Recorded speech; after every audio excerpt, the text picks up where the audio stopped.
Okay, thank you everybody for calling in. I'm sure we'll have more people joining us after we start. I'm going to welcome you to today's webinar, Massive Changes at PMI. We're going to talk about PMBok version 7, changes to the PMP exam, discipline to agile, and more stuff going on at PMI. And I'm sure you'll have lots of questions. I'm going to be talking about these topics. I'm welcoming you to ask questions as we go. Now, with so many people on the call, it'll be chaos if I just open all the lines. So feel free to type your questions in the questions window or in the chat window. The questions window or in the chat window. And we can capture them there. There will also be time at the end for dealing with questions as well. So you can ask them as we go or save them for the end.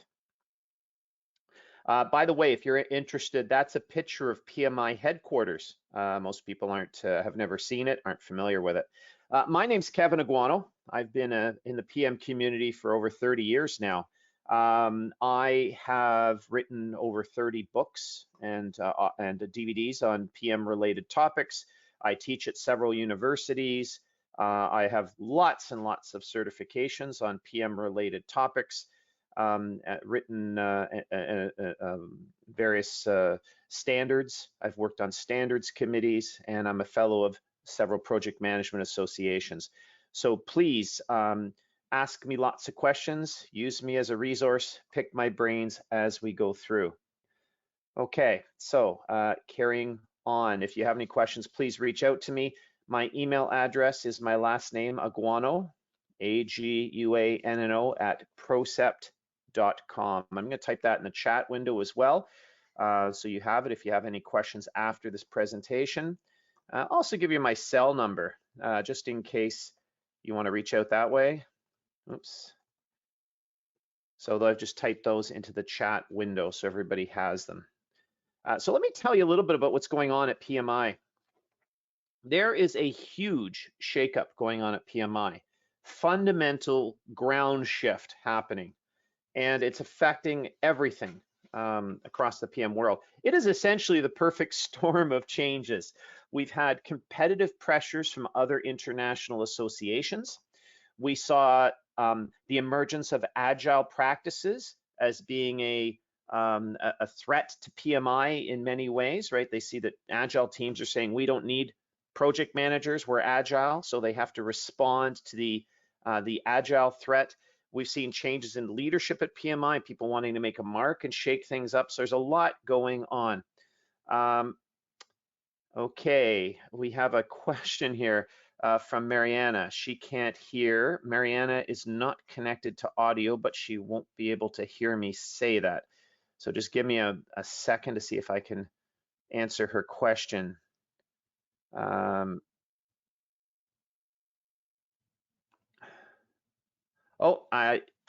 Mariana, looks like you've connected now to audio. If you can just click your raised hand icon, if you can hear me, you should see it on your screen. And I know you can hear us. Looks like you're connected. Beautiful, okay. And then Prithviraj, you are just now connected finally to audio as well. So I'm assuming everybody can hear me, and this is a moot point now going on. So I've been saying PMI is facing a perfect storm of problems hitting them all at once, specifically changes in the marketplace, competitive pressures, and other things going on. So they've had to respond, and they've responded in a rather aggressive way, a very massive change. So let's just talk about some of what's behind some of these changes. So PMI research has determined that on very complex projects, it's not excellence in PM technical skills like scheduling and estimating and risk management. It's not those things that will determine success, but rather leadership skills. This shows that a greater emphasis on developing what have traditionally been referred to as soft skills may be the distinguishing characteristic between the average project manager and the highly competent project manager, the best ones that the business is trying to identify. Research suggests that a certain level of technical PM knowledge and skills, as well as business knowledge skills, is necessary to be considered a competent PM, but it's the soft skills like leadership that are perhaps more important to the successful careers of our most senior project managers, the ones who get assigned the most challenging, complex, and often the most interesting projects. PMI addressed this need with the release of the PMI Talent Triangle a few years ago. The Talent Triangle consists of 3 areas of knowledge and skill, here representative sides to a triangle, other than overlapping circles that you may see in other models. One is the technical project management, or what I've been calling PM technical skills. Leadership, which are the soft skills or behavioral competences, the personality traits and behaviors, and strategic and business management. These are general management skills, sometimes referred to as contextual, business contextual, or project contextual competences. The release of the Talent Triangle has triggered a wave of changes that has continued and grown over time. In creating the PMI Talent Triangle, PMI was following the lead of other project management standards bodies, such as the International Project Management Association, or IPMA, an international consortium of national project management associations from over 70 countries all across the world. The IPMA has always seen project management competence as consisting of 3 elements: technical PM skills, or what they call practice competencies, contextual elements, such as understanding corporate governance surrounding projects, health, safety, and environmental regulations, understanding how to read financial statements, etc. They refer to these as perspective competencies, and the personal traits and behaviors or soft skills called the people competencies. The IPMA has been promoting this model for many, many years, and PMI has finally caught up. And here's the model with the different behaviors. Now, PMI has continued to change. Beyond the Talent Triangle, there's been a massive amount of changes happening over just the last couple of years. PMI had a new chairman elected a couple years back, and he was elected specifically to drive change. That was his mandate, was to change and modernize PMI. So aside from a bunch of administrative reforms and structural changes inside PMI, here's what's been happening most recently. In June 2020, PMI changed the PMI application form and the requirements for PMI certification and how you apply. They also allowed online proctoring of exams. This was right during COVID, and they realized people aren't going to go into an exam test center when everything is shut down. So they created online proctoring so people could write the exam from home.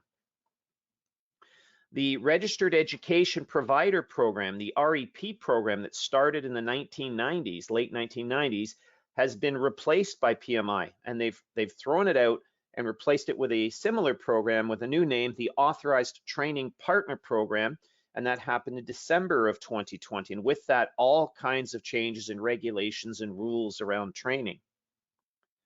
The PMP exam changed January 2nd of this year, January 2nd, 2021, based on a new exam content outline. So PMI restructured the PMP exam, changing the content of the exam, the types of questions, what topics are covered on the exam, and I'll be talking more about that a bit later. And PMI has even announced a new version of the PMBok guide, version 7. It was supposed to come out in December 2020, got bumped to March 2021, and now the latest is it should be out sometime in August 2021. This new PMBok guide is a dramatic change. It's basically a ground-up rewrite of the PMBok guide with a completely different perspective on how we are to think about project management, how we are to understand the concepts of project management. Now, why all these ongoing changes? Well, partly it's the process that PMI follows. Every 4 years, the PMBok guide is updated anyway. In 2020, it was due, right? The last one was in 2016, so they were due for an update in 2020. The exam content outline is also updated every 4 years approximately. So they were due for changes. So it was time for updates and changes to that process. PMI's also had a problem with the PMP exam. As PMI has expanded its presence globally through these international chapters, they started collecting data that was showing they were having a lot of variability in the quality of candidates coming to write the exam. In many countries, things were going well, but in other countries, they found that very few of the candidates were able to pass the exam successfully on the first attempt. They started looking into it and they found there was quite a lot of variance between the quality of PMP exam prep courses. Many people, they found, were taking PMP exam prep courses not from a PMI authorized trainer. Instead, they were taking it from just random mom and pop companies, people who'd set up small businesses teaching PMP exam prep courses, some of whom didn't even have the PMP credential themselves. And the quality was very poor on some of these training partners.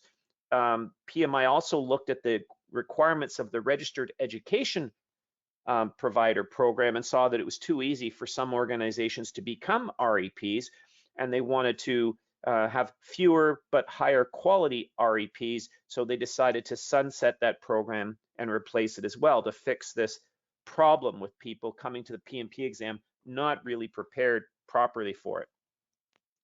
PMI also saw the growth of different approaches, such as agile and hybrid approaches, rapidly increasing. And as I mentioned earlier, many of these agile project managers were saying, or agile projects were saying, we don't need project managers because we're agile. We use scrum masters or other roles instead. So PMI saw that the growth of agile was becoming a bit of a threat to PMI. So they wanted to do something about that more aggressively than they had been in the past. And also, there was a lot of arguments from people in agile environments saying the PMBok guide is no longer relevant. So they wanted to fix that. So they also wanted to change the PMP exam to tell people that the PMP exam isn't just based on memorizing the PMBok guide. That was never the case, that to pass the PMP exam, you just had to memorize the PMBok guide. The PMP exam was always based on a series of books and publications. The PMBok guide was just one of them. So they wanted to strengthen this approach even further. So let's talk about some of these changes as we go through. We're going to start with the PMP exam changes. So the first thing they did was change the PMP application form. They've dramatically simplified it. It used to take people, many days to complete the application and all the different fields that need to be filled out and you'd have to go back and research past projects to justify your experience and everything. Now it's been simplified to 4 pages. So it's much simpler. Instead of reporting your work experience in hours, now you do it in months. So they've simplified that, made it a bit easier. You had to show your experience across the different process groups. You don't have to do that anymore, the 5 process groups. Also, you don't have to provide references unless they are requested. So if you get tagged for an audit, they may ask for references, but they realize that many of the applicants can't get references for past projects because maybe those organizations are out of business or they don't work for those organizations anymore, or people change jobs, so your references are gone. You don't know how to find them because they've moved and their phone number or email address is no longer valid. So they realize they're going to have to process more applications without references. So they're only going to, if there's a question, if there's something fishy in your application, or if they flag you for a random audit, then they may ask for references, but you don't have to start by providing them. And they want the experience section dramatically reduced. They're only looking for 500 words to describe your experience. So they've greatly simplified the application process, which should make it easier for people to fill out the application. Also, they were getting feedback from some people internationally that were having problems with filling in the application, for example, in English. That it was, it was cumbersome for them to do all the justification and meet all the requirements. So that was another reason behind some of this simplification of the application process. PMI has changed the requirements, the logistics around applying for the exam. So one thing I mentioned is you can now write online. There's 2 options. You can go to one of the Pearson View centers, or the old, it used to be Prometric, but they changed to the Pearson View centers. So you can go to one of those to go sit and write the exam, or, due to COVID restrictions and everything, or capacity at the Pearson View centers that were often sold out sometimes months in advance, they've now got this online proctoring option. So the Pearson View Centers are open currently. You got to watch for the COVID rules, right, to see if you know what's happening in your particular area. But generally, they're open and running. But the online proctoring people have found to be a more convenient option when you have to book an appointment and somebody will remotely watch you write the exam. So you have to have a webcam. They're going to watch your webcam to make sure that you don't have any materials around you. There's nobody whispering answers in your ear. You're not Googling the answers or looking them up on your phone. And in fact, there's even some software that watches you because the person can't watch 15 cameras at once. So there's some software also that looks for odd behavior on the camera. Is this AI system looking for cheats. So you're watched while you're on the camera. You can't get up and leave your computer. There is a formal break, but only during those breaks can you actually step away from the computer. The exam is split into 2 pieces. Each piece is about 2 hours, and there's a 10-minute break in between. So once you complete the first part, it's closed. You can't go back and amend that part. So once you submit that first part, then if you wish, you can take a 10-minute break and then come back and start the second part of the exam. But you can't take breaks outside of that. Now, this online proctoring has been problematic for PMI. Lots of people have had technical issues. So while it sounds terribly convenient to write the exam from home, it has been rather troublesome for PMI. Some people, they log in, their internet connection temporarily glitches, it freezes them out of the exam system, yet the timer keeps going, and now they can't reconnect, and all of a sudden it says, your time's up, and they fail the exam. Meanwhile, they didn't even get to answer, all the questions or even some of the questions, depending on when that happens. There's been times when the camera connection fails and the online proctor system says you're cheating. There's all kinds of been little problems. The AI system flagging people as cheats who weren't cheating. So we have to be very cautious with that online system. If you're bold and you want to give it a try, by all means. But if you want to be safe, guaranteed to have a better experience, less problems, then it might be worth going into one of those test centers. But an online option is available. And not everybody has a problem. There's just been many reported, but most people do have a smooth experience with, excuse me, with the online exam option.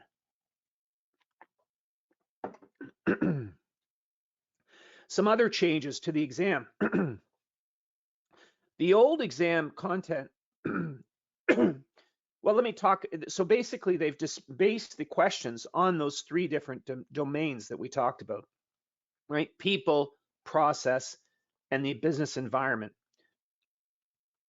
The exam content has been broken down across these questions with most of the weight on PM process, which basically equaled the old exam, right? The old PMI exam was pretty much, other than ethics, it was pretty much all based on the PM process. So now you can see almost half the exam is on other stuff. I mean, almost equally weighted is people, which is all questions about soft skills.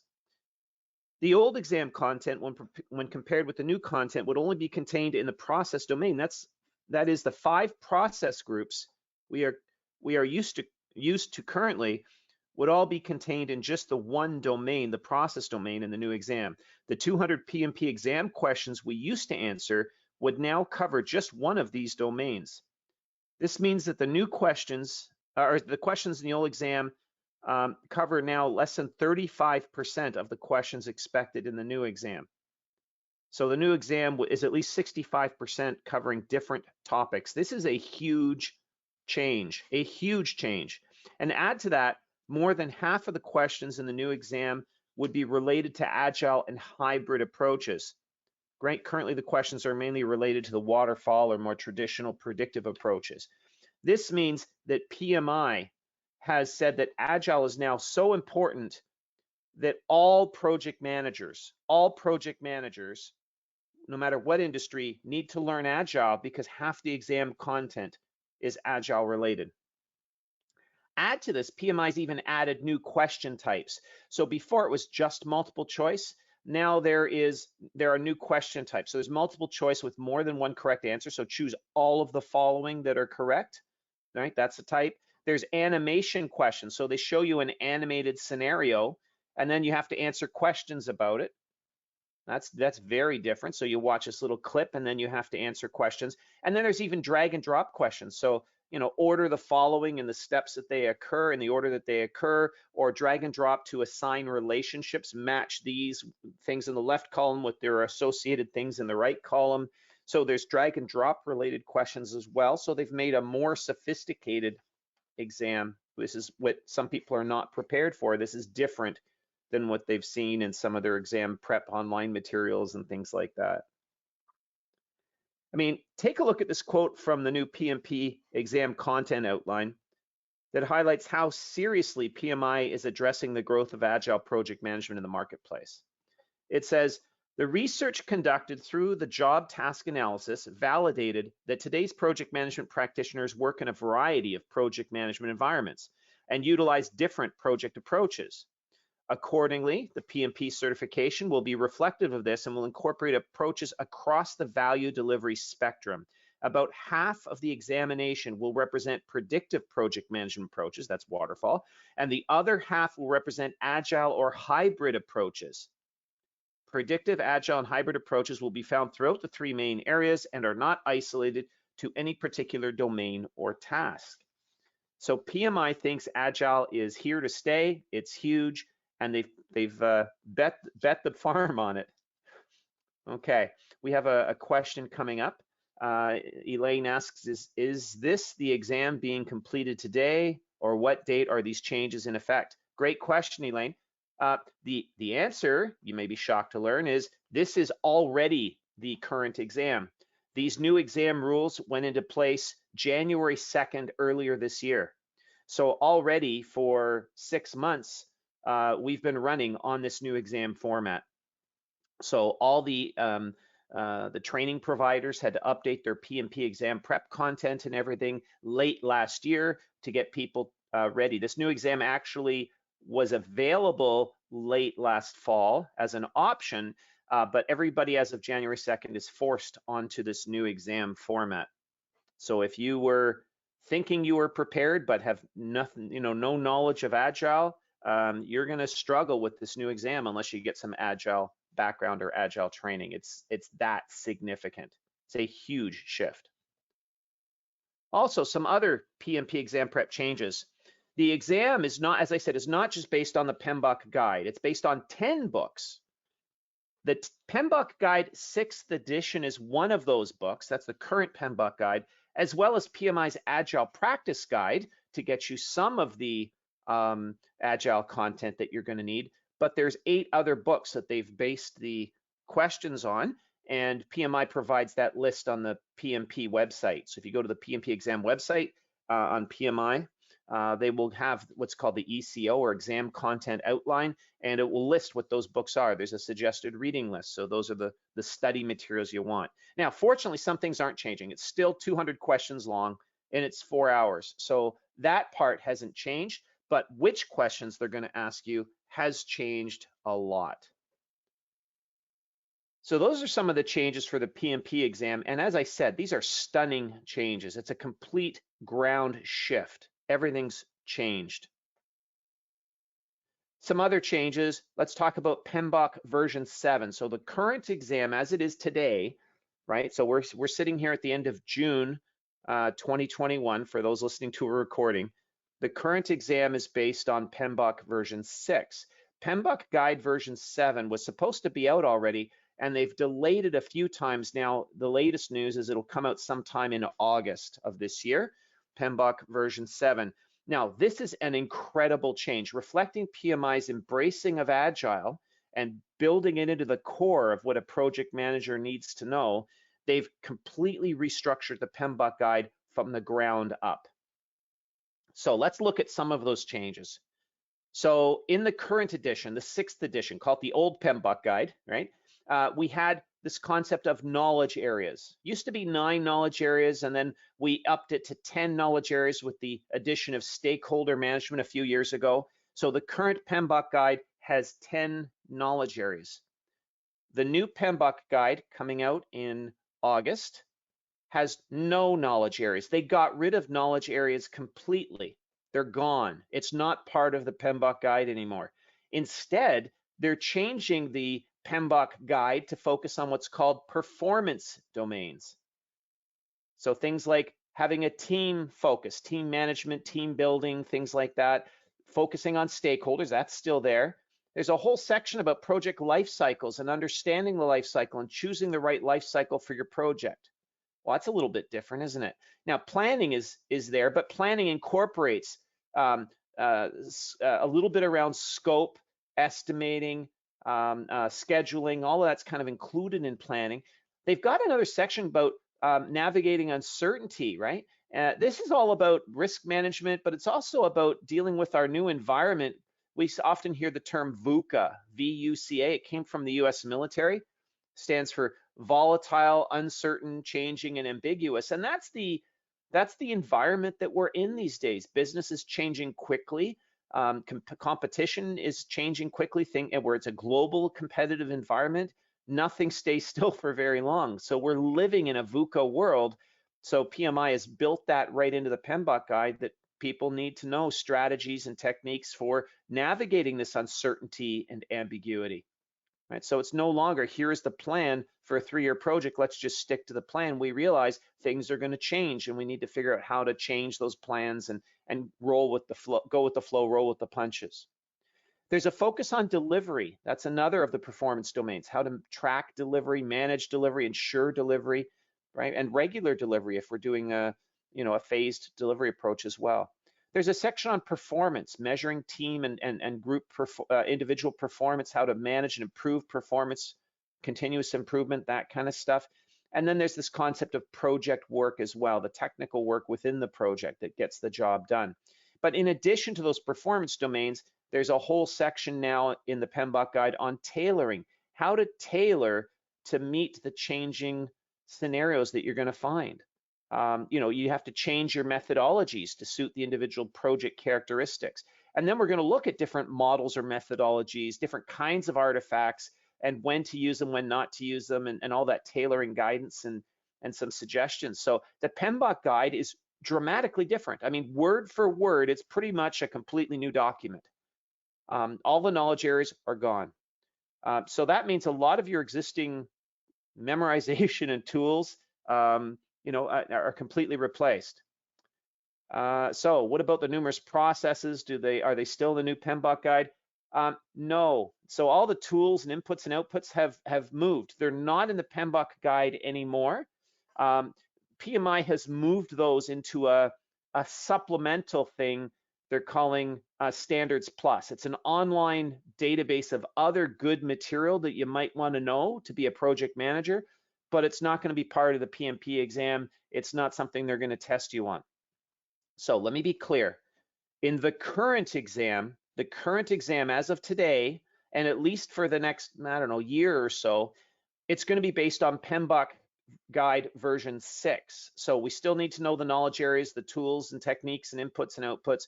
All of that stuff is still part of the PMBok exam right now and for the near future. However, once version 7 of the PMBok guide comes out in August or so, and usually 6 months or so later, PMI updates the exam. After there's a PMBok update, usually the exam changes follow 6 months to a year after. So we're looking at least, till at some point in 2022, mid 2022 or later, I'm guessing, will be changes to the PMP exam to reflect this completely new way of thinking about project management. Not looking at the knowledge areas and tools and techniques and inputs and outputs. It's not a mechanical view or a process view of project management. It's more about the skills that a good project manager will need to navigate this project through a changing world. And that's what's on the right. So significant changes. So this is just the PMBok guide sections. Now the PMBok guide as we know it today, the 6th edition actually has 2 parts to it. Aside from the appendices and stuff, there's the actual guide to the project management body of knowledge, the PMBok guide, but there's a second part of the document, which is actually the standard for project management. And you'll see they're actually identified that way in the index. The standard for project management is actually an ANSI standard. So the American National Standards Institute deems that that part of the PMBok guide is a standard, not the knowledge areas. The knowledge areas don't form a standard, just the ANSI approved portion, and that is just the 5 process groups. So ANSI says the standard for project management today is the concept of initiating, planning, executing, monitoring, controlling, and closing. And those apply to every phase of your project. Those are just the process groups that occur in every phase. Those aren't the phases of your project, although 4 of them mirror the names of common project phase names. This is actually activities that occur inside every phase of your project. So that's the current 6th edition view of the project management standard, right? So this standard is changing. Version 7, there are no 5 process groups. That's being completely thrown out. Instead of the 5 process groups, we're going to be talking about project delivery principles of project delivery. So we're talking about the need for stewardship, so governance and stewardship.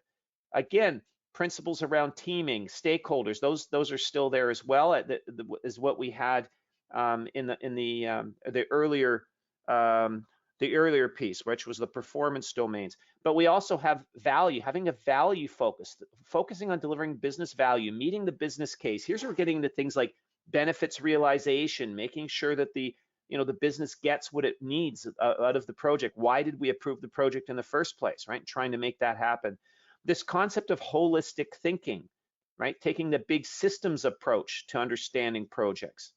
Leadership is an absolutely important delivery principle.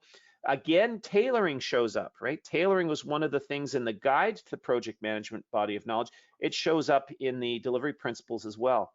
A focus on quality, because often that's a huge element that gets missed on projects or underappreciated. Quality, complexity, understanding that different projects of different complexity are going to need different levels of rigor and different levels of methodology and things like that.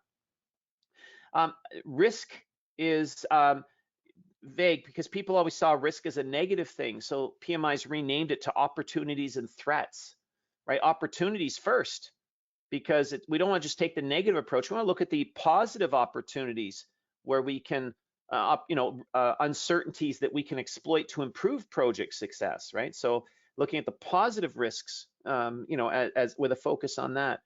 And then this concept of adaptability and resilience, how to make the project more resilient, able to respond to changes that are occurring as in this VUCA world, right? How to make the project more successful and able to withstand changes like team members leaving or a change in scope or technology not working like it was planned to.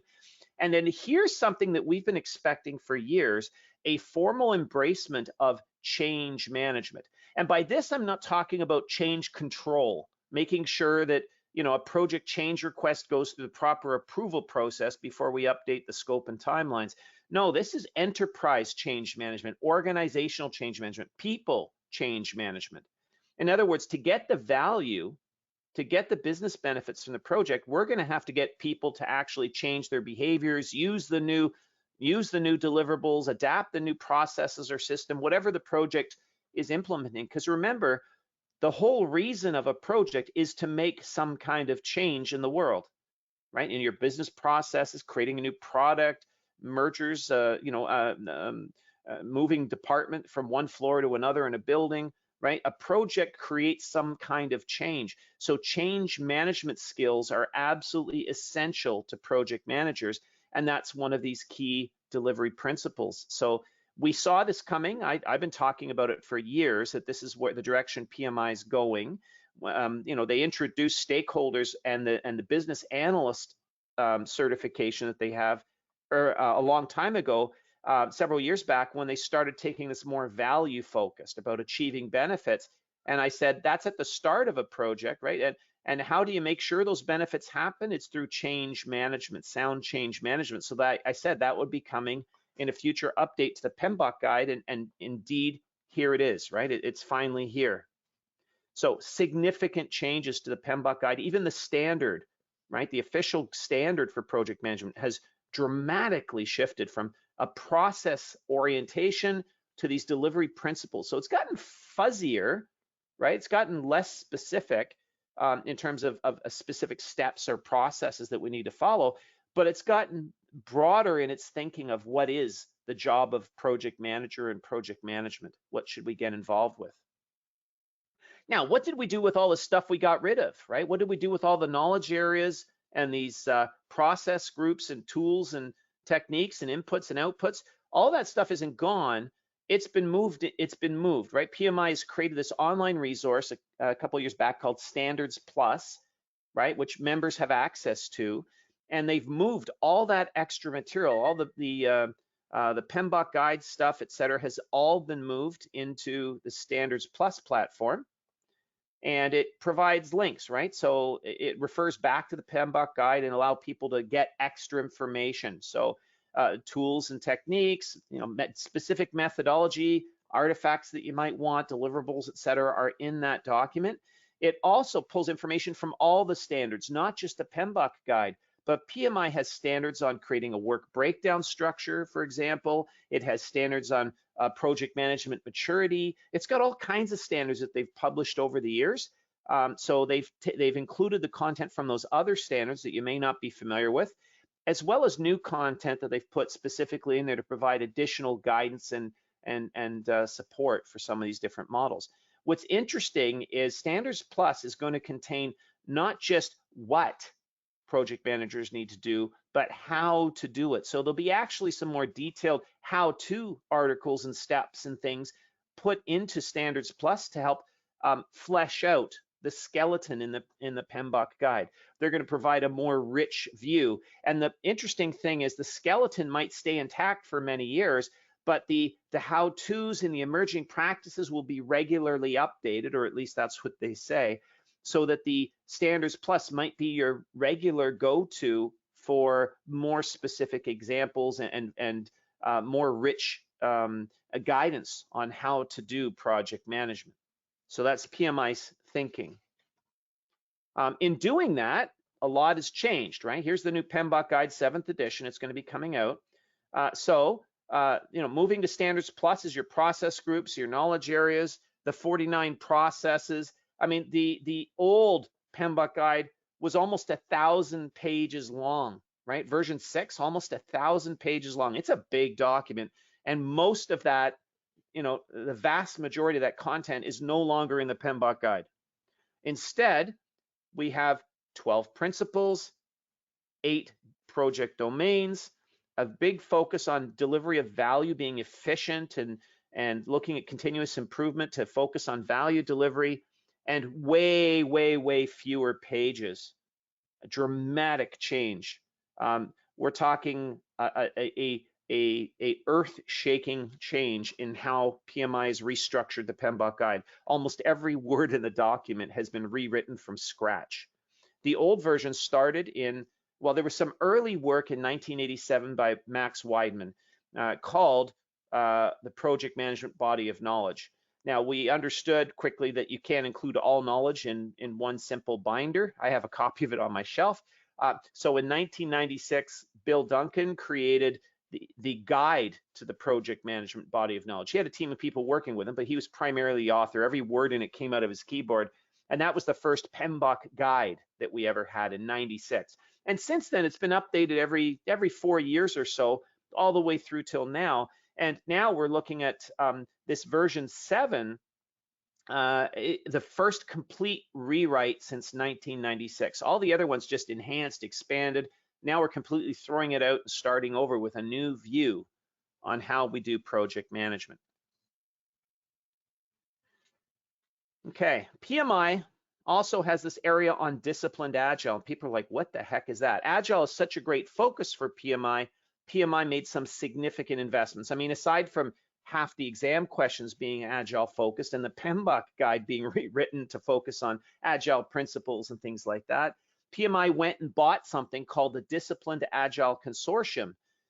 They bought them in 2019 and merged it into PMI. So all the Disciplined Agile offerings became PMI offerings. Now, PMI's done some simplification and rationalization of that. Currently, disciplined agile certifications include, available from PMI right now today, include disciplined agile Scrum Master. So this means there's now 5 or 6 different Scrum Master certifications you can get from different bodies around the world. So PMI brought that in-house. So disciplined agile Scrum Master, disciplined agile Senior Scrum Master, a new one that just got released this month called Disciplined Agile Value Stream Consultant. And there's only 5 of them, I believe, out there right now, certified to teach that or prepare people for that exam. And Disciplined Agile Coach, right? So these are the Disciplined Agile certifications. And these are all in addition to PMI's existing PMI Agile Certified Practitioner certification that PMI rolled out in, I think it was 2010 or 2011. So that one's been out for like 10, 11 years now. So in addition, they've added all these other Agile certifications. So what does that look like? How are these related? Well, let's take a look. PMI starts with the Agile Certified Practitioner, PMI ACP. And by the way, this is the new PMI logo as well. They changed their logo. They rebranded completely to show it's a new organization with a new focus. So again, over the last couple of years, under the leadership of this new CEO, they've even rebranded the organization. So that's the new PMI logo. The PMI Agile Certified Practitioner is for team members on an Agile project. What should team members know? As well as the PM, right? But what should team members know to be Agile? Then they've created, people who want to become a project leader can go for the Disciplined Agile Scrum Master certification. Still not technically a PM certification, but these are the people leading components of the project, right? The people driving team behavior. So Disciplined Agile Scrum Master. Then PMI created the Disciplined Agile Senior Scrum Master. So some projects are very large and may have several Scrum Masters working on it. So this is the one that coordinates all that. The Senior Scrum Master also takes more of a program management view. They start looking at adoption of Agile within an organization. What are the strategies around adoption and training people to get them up to speed? You're starting to get more into the, starting to touch into consulting and coaching and some of those elements as well. Once you have the Disciplined Agile Senior Scrum Master certification, it's a prerequisite for 2 other Disciplined Agile certifications. One is the Disciplined Agile Coach certification. So this one is, again, specifically helping people adopt Agile practices in the organization and the idea is that the coach will help people, organizations build their own Scrum Masters and Senior Scrum Masters within the organization, work with executives about changing culture and stuff like that. But again, it's more of the coaching side. And the other side is this value stream consultant. And the goal of a value stream consultant is to take a strategic view of tailoring, creating custom Agile methodologies, incorporating governance practices that need to be put in place if you're in a regulated industry. How can we still meet those governance checkpoints and still have, a good Agile practice? Selecting pieces of various Agile methodologies and assembling them together to create the correct, they call it way of working for your project or your organization. So that's really the work of a value stream consultant. So PMI's got this more filled out Agile hierarchy on the Agile side. And notice all of these have the term disciplined Agile in them. The disciplined part is very important. The early training in Agile, Scrum Master training, was very loosey-goosey approach to Agile. We don't need a lot of rules. With the Disciplined Agile approach, a lot more structure around forecasting, governance, planning, estimating. I mean, a Disciplined Agile approach, you have a project plan. You know how long the project's going to take, how much it's going to cost, even if it's Agile. Whereas a lot of the loose approaches to Agile, like Scrum, Extreme Programming, and others, often have very fuzzy plans, if they have plans at all, right? They may not have budgetary estimates and timelines that they're being tracked to the same way that disciplined approaches of Agile do. So that's how important Agile is to PMI. Now, remember I said the other problem PMI had was a lot of variability in the quality of people that are showing up to write these exams. So PMI changed their Registered Education Provider program. The REP program was completely thrown out. It sunset at the end of December. So December 31st at midnight, the program ended of 2020. They've replaced it with the ATP, Authorized Training Partner Program. New logo, new requirements, much more rigid, harder to get into, costs way more.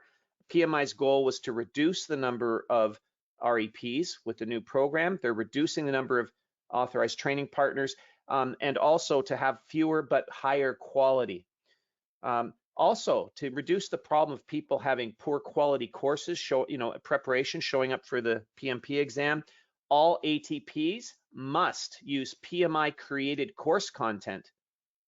So for the PMP exam prep courses, for example, they cannot create their own exam prep courses. If you're an ATP, you have to use PMI created, PMI provided course content. So there's a guaranteed standardization of what's being taught and to make sure that it's adequate for the exam. So PMI is invested heavily in creating this course. They make all ATPs use this standard course, and PMI regularly updates it. They just refreshed it recently to keep it aligned with feedback from people writing the exam. So if they see people failing certain kinds of questions at an unexpected level, PMI will update the course to help prepare people better for those topics. Also for the disciplined agile courses, people have to use PMI provided content. So that's one of the benefits of using an ATP for your PMP exam prep. You can still use non-ATPs to prepare, but a lot of their material is aligned with the old exam. They didn't invest heavily in the new program, and they don't have all the inside information that the ATPs get. And in fact, PMI is even giving the ATPs a course to use for preparation that's exclusive to them. This material is available in hard copy or online format, this exam prep material from PMI, and includes lots of lovely stuff. Now, ATPs can enhance the materials, giving you extra stuff. We can't change them, but we can add things on like exam simulators and flashcards. You could add stuff to it as an ATP, but you can't change what PMI provided. Another interesting change, PMI chapters are banned from offering PMP exam prep training the way they used to. A lot of chapters offered really cheap PMP exam prep courses, but the courses were very variable in quality. Sometimes they had volunteers, volunteer PMs offering to teach some of the topics, and the quality of candidates prepared by those chapters was all over the map, and PMI was not happy about that. So now all chapters have two choices. They could either become an ATP and have to use the PMI course and pay all the expensive fees that PMI is charging the ATPs, so they can become an ATP, or they have to partner with an ATP to ensure quality of candidates. Now, in North America, currently, only 4 chapters decided to become an ATP. LA, Pennsylvania, so Philadelphia, LA, Montreal, and Toronto in Canada. So 2 in Canada, 2 in the US. That globally, only 4 chapters so far have become ATPs. All the other ones now can only offer PMP exam prep courses by partnering with somebody like Procept, who is an ATP. So that's another change that's significant. So what's happening in the future? What are the future directions? Where's PMI going with this still? What are the changes that are coming? Well, PMI is currently looking at adding new certifications and stuff, but let's look what they got now. Right now, PMI has the Certified Assistant Project Manager, CAPM, right? So that's their junior credential, people just starting out in the profession, has no experience requirements. It's a subset of the PMP exam, a little bit easier, right? Fewer questions, and certainly no experience requirements. People who have that and gain the right experience can go write a new exam and get the PMP. Then PMI created 2 more beyond the PMP, the Program Management Professional, so people managing large complex programs, or the Portfolio Management Professional for those who are running PMOs or managing large portfolios of largely unrelated projects. I mean, the only relation between them is they're sharing maybe resources or funding, right? So you're the director of projects for an organization, you might go for the PFMP. If you're the project manager of some huge mega project with lots of sub-projects in it, you might go for the PGMP. So that's PMI's project manager certifications. But they don't just do project management certification. They have a whole bunch of non-PM certifications, like the PMI scheduling professional. The scheduling professional or scheduling practitioner, I believe it's most people use the scheduling professional name. You don't have to be the PM. In large construction projects, for example, there are people who are just schedulers. They work for the PM, but they don't do all the jobs of project management. They just do scheduling and maintain the schedule. There's risk management professional, right? Those are people just doing risk management, just a subset of the PM job. Right? We have the ACP, we talked about already, the Agile Certified Practitioner, which is an Agile team member certification. We have the Professional Business Analyst certification, which is for BAs, people focused on requirements and defining scope only. And then we have some of these Agile certifications like Disciplined Agile Scrum Master and Disciplined Agile Senior Scrum Master, which again, even though you might be leading part of the Agile project, you're not necessarily the PM. There may be a separate PM. To this, PMI is adding new certifications as well. Specifically, they're creating more micro-credentials. That's a very current trend. And specialty certificates for project management in specific industries. They used to have this called Certificates of Added Qualification, CAQs. They dumped that years ago because they had them for automotive and some other industries. I think pharmaceuticals and some others were in development. But they abandoned that. It sounds like they might bring back some form of that as micro-credentials. That's the discussions currently happening within PMI. And there's a new Agile certification. As I said, the Disciplined Agile Value Stream Consultant just came out, and PMI is likely going to be launching more Disciplined Agile certifications in the near future. So, where can you get more information about this? Well, if you go to PMI.org, you can look at the PMP Exam Updates page, right? It'll tell you a lot there about what's happening. PMI also has details there on the Authorized Training Partner Program, if you want to look at that. PMI bought Ganthead.com many years ago and renamed it projectmanagement.com. They have a lot of webinars and stuff on this. And if you look, there's one, go there and search for Getting Under the Hood of the PMBok Guide 7th edition would be an interesting webinar that talks a little bit more in depth about the changes and why the changes. Although you will get more examples and details, I don't think there'll be any topical differences from what I've already presented to you. And then there's the Standards Plus platform that's available, standardsplus.pmi.org, and that has all the supplemental information. PMI's already started loading it up. There's lots of stuff in there. It's not fully fleshed out yet, but a lot of it is stuff is starting to appear there now and new stuff going on every day. So that's my formal presentation. I have time for some questions. There was a couple questions along the way, but now's your opportunity to type questions either in the questions window or in the chat window of the web interface, and I can answer your individual questions. Or if you want, you can click your raised hand icon and I can unmute your line and you can ask your question verbally if you prefer. Also, please be aware, if you are asking a question verbally, this presentation is being recorded for those who could not attend live. So your voice will be recorded and shared. So just in full disclosure for privacy reasons. Okay, so any questions, just type them in the chat window or in the questions window, or click your raised hand icon and I'll unmute your line. Anne-Marie asks, what is the failure rate for those who write the first time? So PMI does not publish that information. They do, and they don't even explain the pass rate for the exam or what the passing mark is for the PMP exam. And they do that specifically because they want to avoid embarrassing situations. So over the years, the effective passing rate, rumor has it from people that have worked in PMI, have said that the effective passing rate has been lowered a few times to accommodate more international students writing the exam, international participants writing the exam who may not have English as a first language, or project management practices are practiced a little bit different in those countries. So PMI doesn't want stuff like that to get out.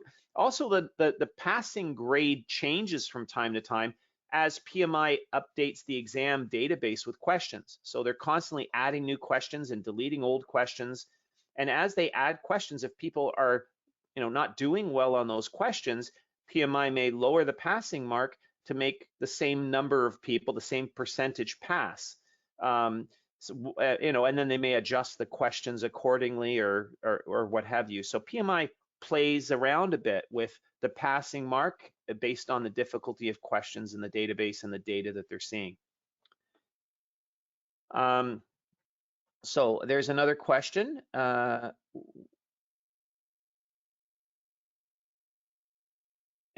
With the change to the course and exam, that doesn't, I'm sorry, I don't understand that question.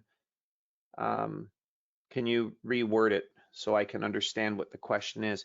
If there's any other questions or comments, please type them in the questions window or the chat window, or you can click your raised hand icon and I will unmute your line and you can ask the question verbally.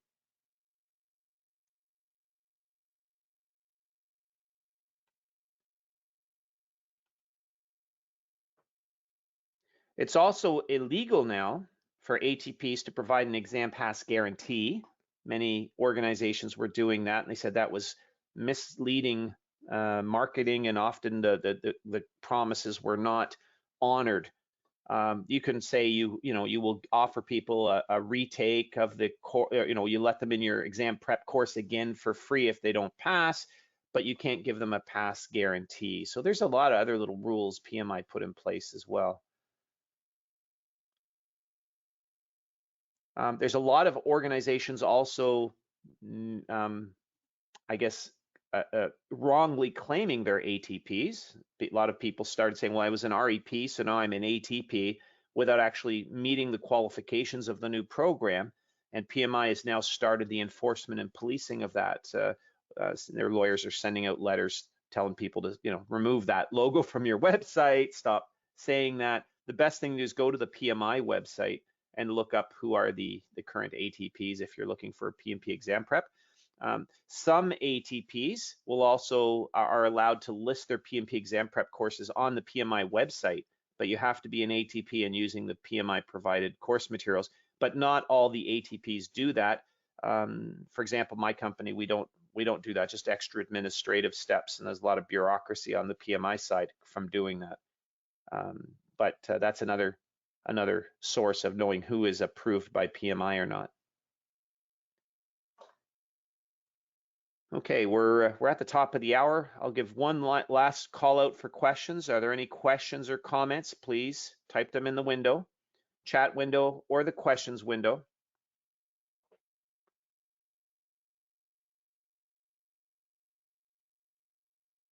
Somebody asked, do you provide PMP exam prep courses? Yes, through Procept, procept.com, procept.com. We run a number of PMP exam prep courses throughout the year. Right now, under COVID, none of them are physical courses like face-to-face. They're all online courses, but typically we break them up. So we do, for example, Thursday nights and Saturday, Saturday late morning, and we'll run it Thursdays and Saturdays, or sometimes Tuesdays and Saturdays, or Wednesdays. And, some of them are weekday courses.